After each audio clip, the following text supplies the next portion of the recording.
जय श्री कृष्ण। गुरुर्ब्रह्मा गुरुर्विष्णु गुरुर्देवो महेश्वरः। गुरुः साक्षात् परब्रह्म तस्मै श्री गुरवे नमः। अथ एकोनसप्ततितमोऽध्यायः। राजा विराट और उत्तर की विजय के विषय में बातचीत। उत्तर ने कहा, पिताजी, मैंने गौओं को नहीं जीता है और न मैंने शत्रुओं पर ही विजय पाई है। यह सब कार्य तो किसी देवकुमार ने किया है। मैं तो डर कर भाग रहा था, किंतु वज्र के समान सुदृढ़ शरीर वाले उस तरुण देवपुत्र ने मुझे लौटाया और स्वयं ही रथ के पिछले भाग में रथी बनकर बैठ गया। उसी ने उन गौओं को जीता है और कौरवों को भी परास्त किया है। पिताजी, यह सब उसी वीर का कर्म है, मैंने कुछ नहीं किया है। उसने कृपाचार्य, द्रोणाचार्य, अश्वत्थामा, कर्ण, भीष्म और दुर्योधन, इन 6 महारथियों को अपने बाणों से मारकर युद्ध से भगा दिया। वहां जैसे युद्धपति गजराज अपने झुंड के हाथियों सहित भाग जाता हो, उसी प्रकार दुर्योधन और विकर्ण आदि राजपुत्र भयभीत होकर भागने लगे। तब उस महाबली देवपुत्र ने दुर्योधन से कहा, धृतराष्ट्र कुमार, अब हस्तिनापुर में तेरी जीवन रक्षा का कोई उपाय मुझे नहीं दिखाई देता है। अतः देश देशांतरों में घूमकर अपनी जान बचा। राजन, भागने से तू नहीं बच सकता। युद्ध में मन लगा, जीत जीत लेगा तो पृथ्वी का राज्य भोगेगा, अथवा मारे जाने पर तुझे स्वर्ग मिलेगा। महाराज, इतना सुनना था कि नरश्रेष्ठ दुर्योधन सांप की भांति फुफकारता हुआ रथ के द्वारा लौट आया और मंत्रियों से घिरकर उस देवपुत्र वज्र सरीखे बाणों की वर्षा करने लगा। उस देवपुत्र पर वज्र सरीखे बाणों की वर्षा करने लगा। उस समय उसे देखकर मैं तो रोंगटे खड़े हो उस समय उसे देखकर मेरे तो रोंगटे खड़े हो गए और जांघें कांपने लगी। किंतु उस देवपुत्र ने अपने बाणों द्वारा सिंह के समान पराक्रमी दुर्योधन और उसकी सेना को संतप्त कर दिया। सिंह के समान सुदृढ़ शरीर वाले उस तरुण ने रथरोहियों की सेना को छिन्न भिन्न करके हंसते हंसते उन कौरवों को भी धाराशाही कर दिया, जिससे उनके कपड़े उतार लिए गए। जैसे मदोन्मत्त सिंह वन में विचरने वाले मृगों को परास्त करता है, उसी प्रकार उस वीर देवपुत्र ने अकेले ही उन 6 महारथियों को हराया है। विराट ने पूछा, बेटा, वह महायशस्वी महाबाहु वीर देवपुत्र कहा है, जिसने युद्ध में कौरवों द्वारा काबू में की हुई मेरी गौओं को जीता है, जिस देव कुमार ने तुम्हें और मेरी गौओं को भी बचाया है? मैं उस महापराक्रमी वीर को देखना और उसका सत्कार करना चाहता हूँ। उत्तर ने कहा, पिताजी, वह महाबली देवपुत्र वही अंतर्धान हो गया, किंतु मेरा विश्वास है कि वह कल या परसों यहाँ फिर प्रकट हो जाएगा। वैशंपायन जी कहते हैं, जन्मेजय इस प्रकार संकेत पूर्वक बताने पर भी सेनाओं के स्वामी राजा विराट नपुंसक वेश में छिपकर वही रहने वाले पांडुनंदन अर्जुन को पहचान न सके। तदनंतर महामना विराट की आज्ञा से बृहन्नला रूपी अर्जुन ने स्वयं विराट कन्या उत्तरा को वे सब कपड़े जो महारथियों के शरीर से उतारे गए थे दे दिए। उत्तरा ने उनसे कहा था कि बहुत सुंदर सुंदर वस्त्र उनके शरीरों पे रहते हैं, जो रथी महारथी है उसे लेकर आना। जब युद्ध के लिए जा रहे थे तब बताया, उपर्ण जो बोलते हैं, उपवस्त्र। उत्तरा को वे सब कपड़े जो महारथियों के शरीर से उतारे गए थे दे दिए। भामिनी उत्तरा उन भांति भांति के नवीन एवं बहुमूल्य वस्त्रों को लेकर बहुत प्रसन्न हुई। जन्मेजय, कुंती नंदन अर्जुन ने महामना उत्तर के साथ राजा युधिष्ठिर को प्रकट करने के विषय में सलाह की और क्या क्या करना चाहिए इन सब बातों का निश्चय कर लिया। नरश्रेष्ठ, तदनंतर उन्होंने उसी निश्चय के अनुसार सब कार्य ठीक ठीक किया। भरत कुल शिरोमणि पांडव मत्स्य नरेश के पुत्र उत्तर के साथ वह सब व्यवस्था करके बड़े प्रसन्न हुए। इति श्री महाभारते विराट पर्वणि गोहरण पर्वणि विराट उत्तर संवादे एकोनसप्ततितमोऽध्यायः। कृष्णाय वासुदेवाय हरये परमात्मने प्रणतक्लेशनाशाय गोविन्दाय नमो नमः।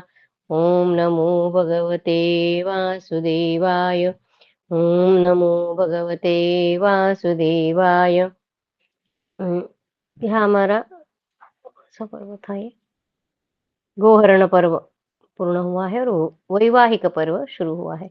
अतः सप्ततितमोऽध्यायः अर्जुन का राजा विराट को महाराज युधिष्ठिर का परिचय देना। वैशंपायन जी कहते हैं, जन्मेजय तदनंतर नियत समय तक अपनी प्रतिज्ञा का पालन करके अग्नि के समान तेजस्वी पांचों भाई महारथी पांडव तीसरे दिन स्नान करके श्वेत वस्त्र धारण कर समस्त राजोचित आभूषणों से विभूषित हो राजसभा में द्वार पर स्थित मदोन्मत्त गजराजों की भांति सुशोभित होने लगे। वे राजा युधिष्ठिर को आगे करके विराट की सभा में गए और राजाओं के लिए रखे हुए सिंहासनों पर बैठे। उस समय वे भिन्न भिन्न यज्ञ वेदियों पर प्रज्वलित अग्नियों के समान प्रकाशित हो रहे थे। पांडवों के वहां बैठ जाने पर राजा विराट अपने समस्त राजकाज करने के लिए सभा में आए। वहां प्रज्वलित अग्नियों के समान तेजस्वी श्री संपन्न पांडवों को देखकर पृथ्वीपति विराट ने 2 घड़ी तक मन ही मन कुछ विचार किया। फिर वे कुपित होकर देवता के समान स्थित मरुद गणों से घिरे हुए देवराज इंद्र के तुल्य सुशोभित कंक से बोले, कंक, तुम्हें तो मैंने पासा फेंकने वाला सभासद बनाया था, आज बन ठन कर राज सिंहासन पर कैसे बैठ गए? वैशंपायन जी कहते हैं, जन्मेजय मानो परिहास करने के लिए कहा गया हो, ऐसा विराट का वह वचन सुनकर अर्जुन मुस्कुराते हुए इस प्रकार बोले। अर्जुन बोले, राजन, आपके राजासन की तो बात ही क्या है, ये तो इंद्र के भी आधे सिंहासन पर बैठने के अधिकारी है। ये ब्राह्मण भक्त, शास्त्रों के विद्वान, त्यागी, यत्नशील तथा दृढ़ता के साथ अपने व्रत को पालन करने वाले हैं। ये मूर्तिमान धर्म है तथा पराक्रमी पुरुषों में श्रेष्ठ है। इस जगत में ये सबसे बढ़कर बुद्धिमान और तपस्या के परम आश्रय है। ये नाना प्रकार के ऐसे अस्त्रों को जानते हैं जिन्हें इस चराचर त्रिलोकी में दूसरा मनुष्य न तो जानता है और न कभी जान सकेगा। जिन अस्त्रों की देवता, असुर, मनुष्य, राक्षस, गंधर्व, यक्ष, किन्नर और बड़े बड़े नाग भी नहीं जानते, उन सब का इन्हें ज्ञान है। ये दीर्घदर्शी, महातेजस्वी तथा नगर और देश के लोगों को अत्यंत प्रिय है। ये पांडवों में अतिरथी वीर है एवं सदा यज्ञ और धर्म के अनुष्ठान में संलग्न तथा मन और इंद्रियों को वश में रखने वाले हैं। ये महर्षियों के समान है, राजर्षि है और समस्त लोक में विख्यात है। बलवान, धैर्यवान, चतुर, सत्यवादी और जितेंद्रिय है। धन और संग्रह की दृष्टि से ये इंद्र और कुबेर के समान है। जैसे महातेजस्वी मनु समस्त लोकों के रक्षक है, उसी प्रकार ये महातेजस्वी नरेश भी प्रजाजनों पर अनुग्रह करने वाले हैं। ये ही कुरुवंश में सर्वश्रेष्ठ धर्मराज युधिष्ठिर है। उदय काल के सूर्य की शांत प्रभा के समान इनकी सुखदायिनी कीर्ति समस्त संसार में फैली हुई है। जैसे सूर्योदय होने पर सूर्य के तेज के पश्चात उनकी किरणें समस्त दिशाओं में फैल जाती है, उसी प्रकार इनके सुयश के साथ साथ उसकी सुधा धवल किरणें समस्त दिशाओं में छा रही है। राजन, ये महाराज देश कुरुदेश में रहते हैं। ये महाराज जब कुरुदेश में रहते थे उस समय इनके पीछे 10,000 वेगवान हाथी चला करते थे। इस प्रकार अच्छे घोड़ों से जुते हुए स्वर्ण माला मंडित 30,000 रथ भी इस समय उनका अनुसरण करते थे। जैसे महर्षिगण इंद्र की स्तुति करते हैं, उसी प्रकार पहले विशुद्ध मणिमय कुंडल धारण के 800 सूत और मागध इनके गुण गाते थे। राजन, जैसे देवगण धनाध्यक्ष कुबेर का दरबार किया करते हैं, वैसे ही सब राजा और कौरव किंकरों की भांति इनकी नित्य उपासना करते थे। इन महाभाग नरेश ने इस देश के सब राजाओं को वैश्यों की भांति स्ववश ने अपने अधीन और विवश करके कर देने वाला बना दिया था, अर्थात सब राजा इन्हें कर दिया करते थे। अत्यंत उत्तम व्रत का पालन करने वाले इन महाराज के यहाँ प्रतिदिन 88,000 महाबुद्धिमान स्नातकों की जीविका चलती थी। ये बूढ़े, अनाथ, पंगु और अंधे मनुष्यों को भी स्नेह पूर्वक पालन करते थे। ये नरेश अपनी प्रजा की धर्म पूर्वक पुत्र की भांति रक्षा करते थे। ये भूपाल धर्म और इंद्रिय संयम में तत्पर तथा क्रोध को काबू में रखने के लिए दृढ़ प्रतिज्ञ है। ये बड़े कृपालु ब्राह्मण भक्त और सत्यवक्ता है। इनके प्रताप से दुर्योधन शक्तिशाली होकर भी कर्ण, शकुनी तथा अपने गणों के साथ शीघ्र ही संतप्त होने वाला है। इनके सद्गुणों की गणना नहीं की जा सकती। ये पांडुनंदन नित्य धर्म परायण तथा दयालु स्वभाव के हैं। राजन, समस्त राजाओं के शिरोमणि पांडुनंदन महाराज युधिष्ठिर इस प्रकार सर्वोत्तम गुणों से युक्त होकर भी राजोचित आसन के अधिकारी क्यों नहीं है? इति श्री महाभारते विराट पर्वणि वैवाहिक पर्वणि पांडव प्रकाशे सप्ततितमोऽध्यायः। कृष्णाय वासुदेवाय हरये परमात्मने प्रणतक्लेशनाशाय गोविन्दाय नमो नमः। ॐ नमो भगवते वासुदेवाय। ॐ नमो भगवते वासुदेवाय। अथ एक सप्ततितमोऽध्यायः। विराट को अन्य पांडवों का भी परिचय प्राप्त होना तथा विराट के द्वारा युधिष्ठिर को राज्य समर्पण करके अर्जुन के साथ उत्तरा के विवाह का प्रस्ताव करना। विराट ने पूछा, यदि ये कुरुकुल के रत्न कुंती नंदन राजा युधिष्ठिर है तो इनमें कौन इनके भाई अर्जुन है? कौन महाबली भीम है? नकुल, सहदेव तथा यशस्विनी द्रौपदी कौन है? जब से कुंती पुत्र जुए में हार गए तब से उनका कहीं भी पता नहीं लगा। अर्जुन बोले, महाराज, ये जो बल्लव नामधारी आपके रसोइये हैं, ये ही भयंकर वेग और पराक्रम वाले भीमसेन है। ये ही गंधमादन पर्वत पर क्रोधवश नाम वाले राक्षसों को मारकर द्रौपदी के लिए दिव्य सौगंधिक कमल ले आए थे। दुरात्मा कीचकों का संहार करने वाले गंधर्व भी यही है। इन्होंने ही आपके अंतपुर में अनेक व्याघ्रों, भालुओं और वराहों का वध किया है। इतना ही इन्होंने ही हिडिंब, बकासुर, किरमिर और जटासुर को मारकर वन को सर्वथा निष्कंटक और सुखमय बनाया था।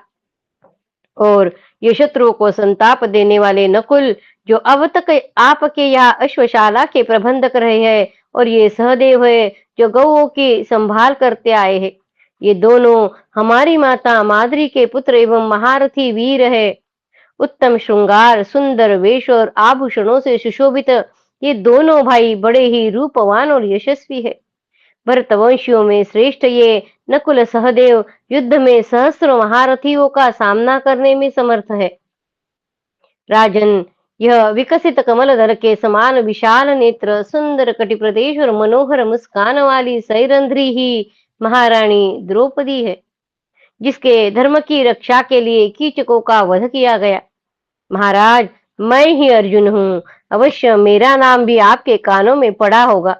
मैं कुंती देवी का पुत्र हूँ, भीमसेन से छोटा और नकुल सहदेव से बड़ा हूँ। राजन, हम लोगों ने बड़े सुख से आपके महल में अज्ञातवास का समय बिताया है। जैसे संतान गर्भवास में रही हो, उसी प्रकार हम भी यहाँ अज्ञातवास में रहे हैं। वैशंपायन जी कहते, राजन, जब अर्जुन ने पांचों पांडव वीरों का परिचय दे दिया, तब विराट कुमार उत्तर ने अर्जुन का पराक्रम बताया। साथ ही उन्होंने पांचों पांडवों को एक एक करके पुनः राजा को परिचय दिया। उत्तर बोले, पिताजी, विशुद्ध जांबुनद नामक स्वर्ण के समान जिनका गौर शरीर है, जो सबसे बड़े और सिंह के समान रुष्ट पुष्ट है, जिनकी नाक लंबी और बड़े बड़े नेत्र कुछ लालिमा लिए कानों तक फैले हुए हैं, ये ही कुरुकुल नरेश महाराज युधिष्ठिर है। और ये जो मतवाले गजराज की भांति मस्तानी चाल से चलने वाले हैं, तपाए हुए स्वर्ण के समान जिनका विशुद्ध गौर शरीर है, जिनके कंधे मोटे और चौड़े चौड़े है तथा भुजाएं बड़ी बड़ी और भारी है, यही भीमसेन। भीमसेन है, इन्हें अच्छी तरह देखिए। इनके बगल में जो ये महान धनुर्धर श्याम वर्ण के तरुण विराज रहे हैं, जो युथपति गजराज के समान शोभा पाते हैं, जिनके कंधे सिंह के समान ऊंचे और चाल मतवाले हाथी के समान मस्तानी है, ये ही कमल दल के समान विशाल नेत्र वाले वीरवर अर्जुन है। महाराज युधिष्ठिर के समीप बैठे हुए वे इंद्र और उपेंद्र के समान दोनों नरश्रेष्ठ माद्री के जुड़वे पुत्र नकुल और सहदेव है। संपूर्ण मानव जगत में इनके रूप, बल और शील की समानता करने वाला दूसरा कोई नहीं है। इन दोनों के बगल में ये जो तेजस्विनी देवी मूर्तिमती गौरी के समान खड़ी है, जिनके उत्तम अंगों से सुनहरी छटा छिटक रही है, जिनकी कांति नीलकमल की आभा को लज्जित कर रही है, तथा जो देवताओं की भी देवी और साकार रूप में प्रकट हुई लक्ष्मी के समान शोभा पा रही है, यही द्रुपद कुमारी महारानी कृष्णा है।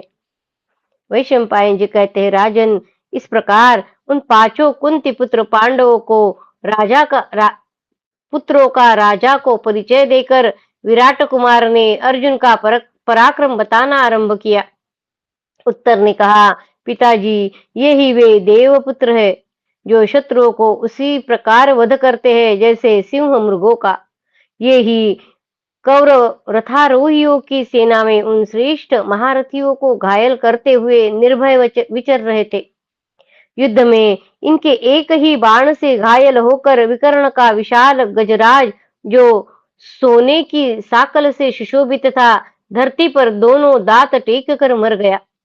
इन्होंने ही गौओं को जीता और युद्ध में कौरवों को परास्त किया है। इनके शंख की गंभीर ध्वनि सुनकर मेरे तो कान बहरे हो गए थे।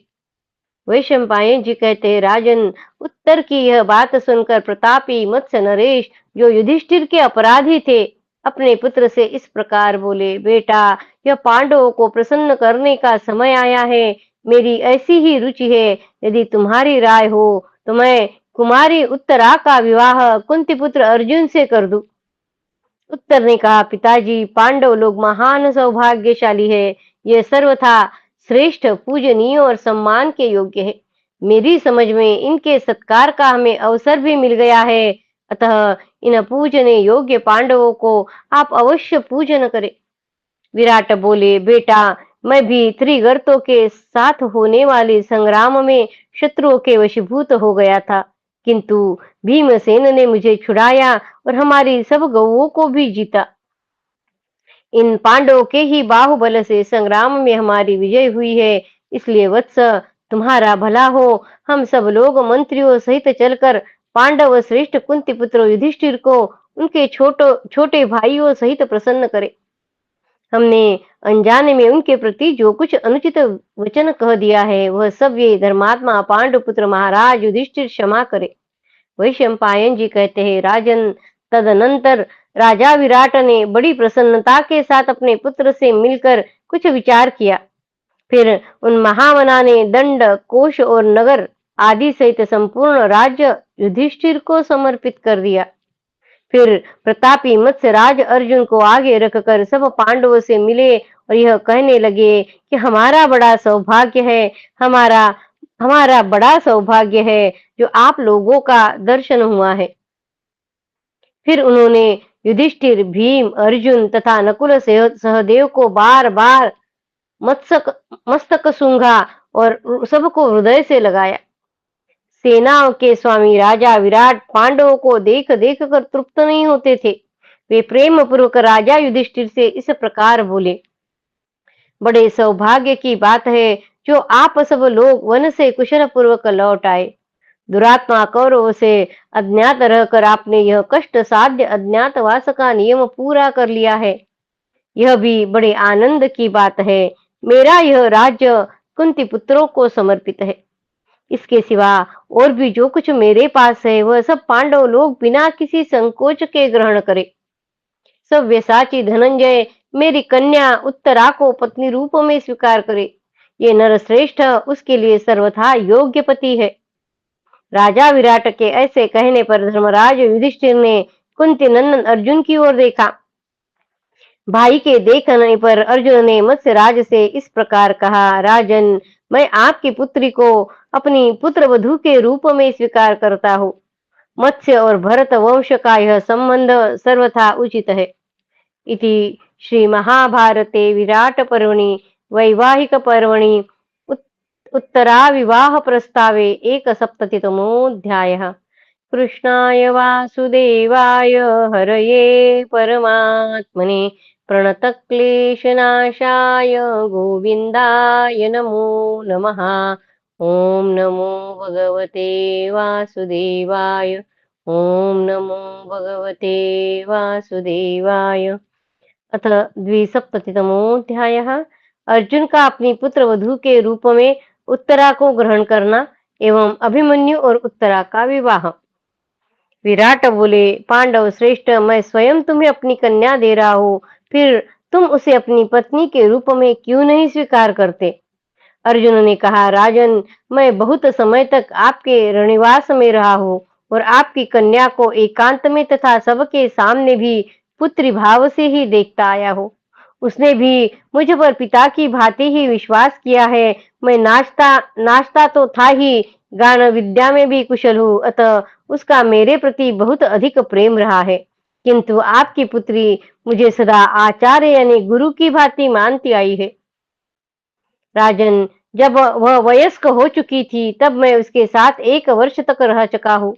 प्रभु, ऐसी अवस्था में यदि मैं उसके साथ विवाह करूंगा तो आपको या किसी मनुष्य को हमारे चरित्र के विषय में अवश्य ही संदेह होगा और वह युक्ति संगत ही होगा। महाराज, यह संदेह न हो, इसके लिए मैं आपकी पुत्री को पुत्रवधू के रूप में ही ग्रहण करूंगा।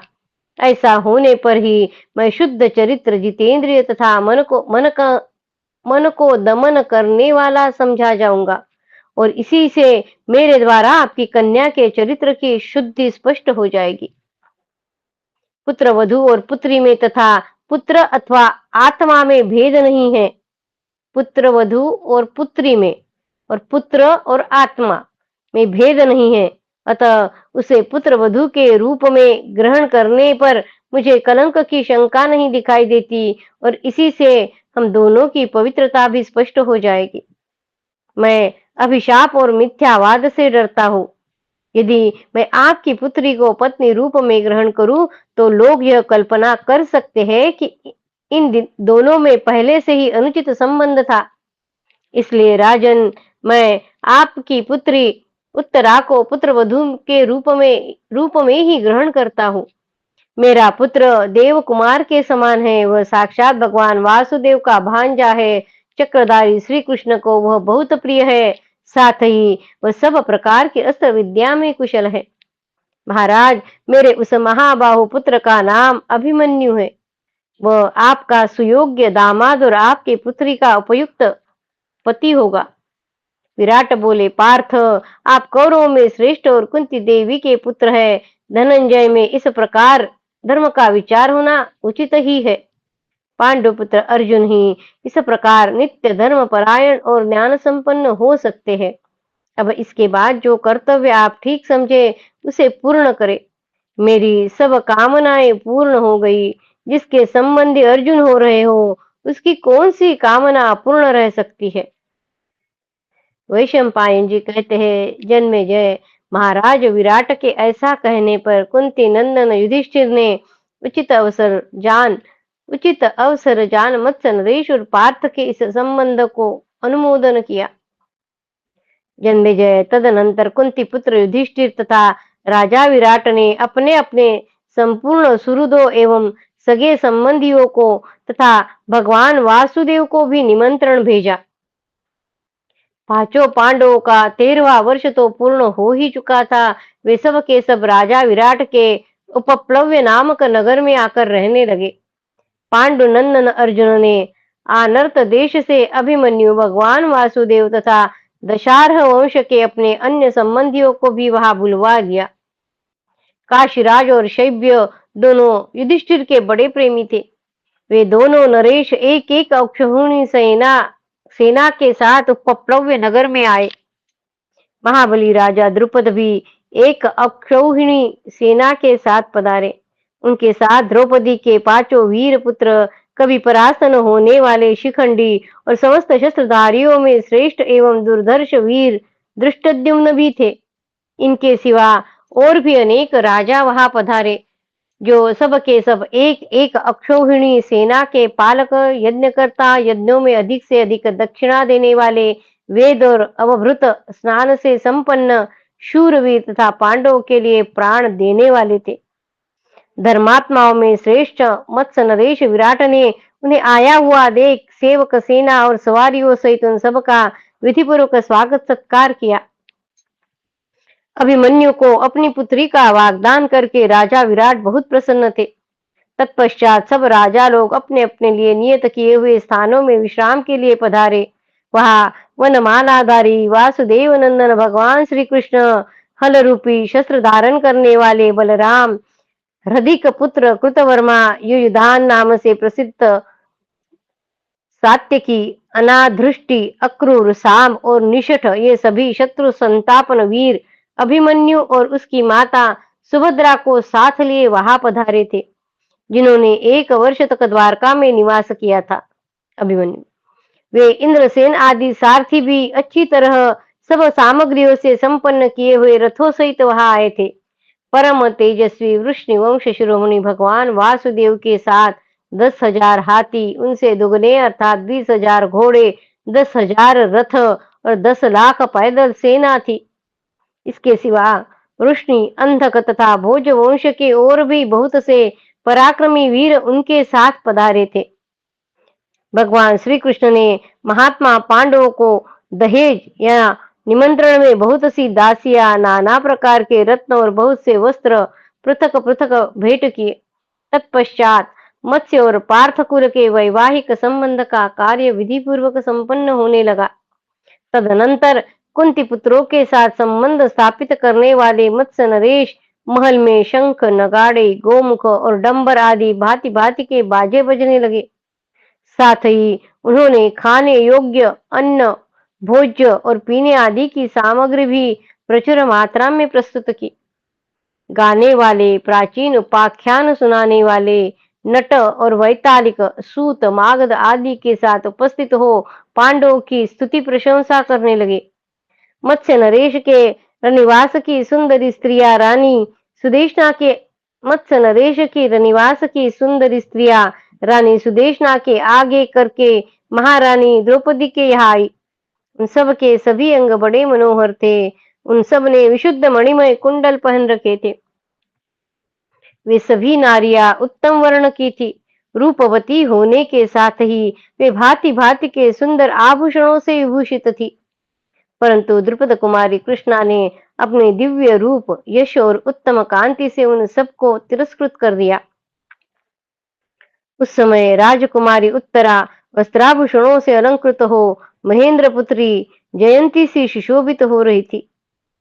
राज परिवार की स्त्रियां उसे आगे करके दोनों ओर से घेर कर वहां उपस्थित हुई।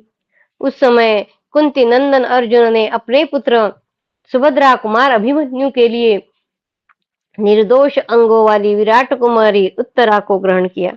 वहां इंद्र के समान रूप धारण किए कुंती पुत्र महाराज युधिष्ठिर भी खड़े थे। उन्होंने भी उत्तरा को पुत्र वधू के रूप में अंगीकार किया। इस प्रकार पार्थ ने उत्तरा को ग्रहण करके भगवान श्री कृष्ण के सामने महामना अभिमन्यु और उत्तरा का विवाह संस्कार संपन्न कराया। विवाह काल में विराट ने प्रज्वलित अग्नि में विधिवत होम कराकर ब्राह्मणों का पूजन करने के पश्चात दहेज में वर पक्ष को वायु के समान वेगवान 7,000 घोड़े, 200 बड़े बड़े हाथी तथा और भी बहुत सा धन भेंट किया। साथ ही राजपाट, सेना और खजाने सहित सब कुछ एवं अपने आप को भी उनकी सेवा में समर्पित कर दिया। विवाह संपन्न हो जाने पर धर्मपुत्र युधिष्ठिर ने भगवान श्री कृष्ण से जो धन लिया था उसमें से बहुत कुछ ब्राह्मणों को दे दिया। हजारों गव्य, रत्न, नाना प्रकार के वस्त्र, आभूषण, मुख्य मुख्य वाहन, शैया, भोजन सामग्री तथा भांति भांति के पीने के योग्य उत्तम वस्तुएं भी अर्पण की। जन्मेजय, इस समय हजारों लाखों रुष्ट पुष्ट मनुष्यों से भरा हुआ मत्स्य राज का वह नगर मूर्तिमान महोत्सव सा सुशोभित हो रहा था। इति श्री महाभारते शतसाहस्र्यां संहितायां वैयासिक्यां विराटपर्वणि वैवाहिकपर्वणि उत्तराविवाहे द्विसप्ततितमोऽध्यायः। कृष्णाय वासुदेवाय हरये परमात्मने प्रणतक्लेशनाशाय गोविन्दाय नमो नमः। ॐ नमो भगवते वासुदेवाय। ओम नमो भगवते वासुदेवाय। यह विराट पर्व पूर्ण हुआ है, उसके श्रवण की महिमा देखेंगे। विराट पर्व श्रवण महिमा। पुण्यकर्मा महात्मा पांडवों का पवित्र चरित्र सुनकर श्रोताओं को आदि यानी मानसिक दुख और व्याधि यानी शारीरिक कष्ट का भय नहीं होता। आदि और व्याधि। पांडवों का जो दुर्गति से उद्धार हुआ, उस प्रसंग का पाठ करने पर मनुष्य के लिए भारी से भारी संकट से छूटना सरल हो जाता है। उन्हें सुभिक्ष, क्षेम, आरोग्य तथा पुण्य की वृद्धि सुलभ होती है। अर्जुन के चरित्र का स्मरण करने से सारे पाप नष्ट हो जाते हैं। अर्जुन के चरित्र का स्मरण करने से सारे पाप नष्ट हो जाते हैं। सब प्रकार की संपदाएं प्राप्त होती है और मनुष्य अकेला या असहाय होने पर भी शत्रुओं पर विजय प्राप्त कर लेता है। इतना ही नहीं, अतिवृष्टि आदि इतियों का नाश होता है और प्रयोजनों से कभी वियोग नहीं होता है। विराट पर्व की कथा सुनकर अपने वैभव के अनुसार भांति भांति के वस्त्र, स्वर्ण, धान्य और गौ ये सब वस्तुएं देवताओं की प्रसन्नता के लिए श्रेष्ठ ब्राह्मणों को दान करनी चाहिए। विराट पर्व सुनने के बाद वाचक के भली भांति संतुष्ट होने पर सब देवता संतुष्ट होते हैं। तत्पश्चात यथाशक्ति घी और मिश्री मिलाई हुई खीर को ब्राह्मणों का भोजन करावे। इस विधि से विराट पर्व सुनने पर श्रोता को उत्तम फल की प्राप्ति होती है। महाभारत का सार। मनुष्य इस जगत में हजारों माता पिताओं तथा सैकड़ों स्त्री पुत्रों के संयोग वियोग का अनुभव कर चुके हैं, करते हैं और करते रहेंगे। अज्ञानी पुरुष को प्रतिदिन हर्ष के हजारों और भय के सैकड़ों अवसर प्राप्त होते रहते हैं, किंतु विद्वान पुरुष के मन पर उनका कोई प्रभाव नहीं पड़ता है। अज्ञानी पुरुष को प्रतिदिन हर्ष के हजारों और भय के सैकड़ों अवसर प्राप्त होते रहते हैं, किंतु विद्वान पुरुष के मन पर उसका कोई प्रभाव नहीं पड़ता है। मैं दोनों हाथ ऊपर उठाकर पुकार पुकार कर कह रहा हूं, ये मेरी बात कोई नहीं सुनता। धर्म से मोक्ष तो सिद्ध होता ही है, अर्थ और काम भी सिद्ध होते हैं, तो भी लोग इसका सेवन क्यों नहीं करते?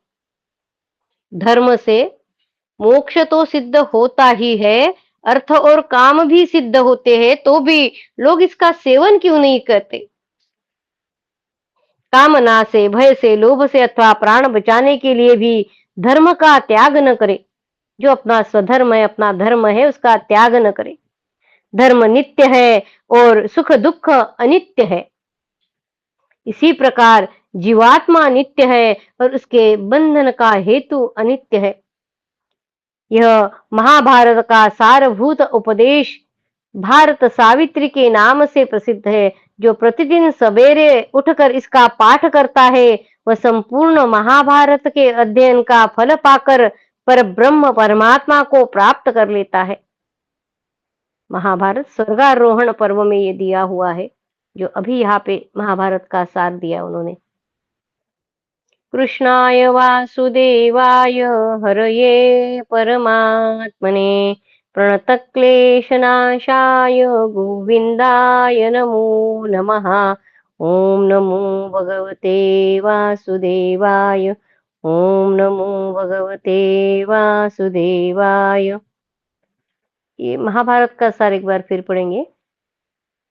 मनुष्य इस जगत में हजारों माता पिताओं तथा सैकड़ों स्त्री पुत्र के संयोग वियोग का अनुभव कर चुके हैं, करते हैं और करते रहेंगे। अज्ञानी पुरुष को प्रतिदिन हर्ष के हजारों और भय के सैकड़ों अवसर प्राप्त होते रहते हैं, किंतु विद्वान पुरुष के मन पर उनका कोई प्रभाव नहीं पड़ता।